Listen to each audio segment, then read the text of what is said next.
Okay, in this video I'm going to go over how to use the MLS Connect feature along with adding the cover sheet in the new Zipforms Plus through the California Association of Realtors. So here you're in your transaction and you have your added documents here. But if you want to import all the information, if you go right over to your list here of documents, the first thing listed is your cover sheet. So if you click on your cover sheet and you add that to your transaction, and then you're going to open that up. And if you go right over to the left here where it says MLS Connect, and you add in your MLS ID number. And if you click here to include the property photo, it's a really good feature to have, so that way you can see which property it's bringing up.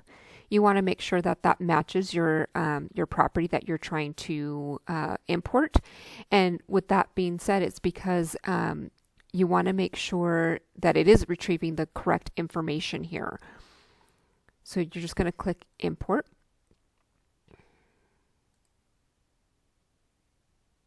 And so it's importing your information. It's letting you know that it has imported successfully. So you're just going to click OK. So then you're just going to scroll up, and now it has retrieved all of the information that is in the MLS into this listing. Okay, so here's your cover sheet here. So you're going to want to add in your buyer and your seller information and their email address. If you're going to be using the e-sign feature through Zipforms, you do need an email address in there. And then you go down, it's going to have all of your property information here. So it would have all of your, the property address, the MLS number, and any information that it could possibly retrieve from the MLS, it's going to throw it right in here. But it is going to give you all of the listing broker's information. So it's going to put everybody here. Now, one thing is if you are missing a BRE license number and you need to look that up, you can go to the BRE website, which I have open here. Let me pull this over. And so what you can do is you can enter in your license number, or you can search it by name if you want to do that. And then you just click Find. It'll then bring up some information that looks like this. So then it's going to have, actually let me put it like that. So it's going to have what type of license it is, whether it's a salesperson or broker number, broker license. It'll have the agent name, the mailing address, the agent's license ID number, and then down here it would have the broker license ID number. So then that way you can retrieve the information here. So then that way when you put it into your documents in your cover sheet, so once you enter it here, then it's going to show up on all of your documents. Okay, so in this particular one, it only brought up the listing broker information, but we have to manually enter in the selling broker information. So go ahead and enter all of that information here as much as you possibly can with all the license numbers, because you're going to want those to show up in your documents.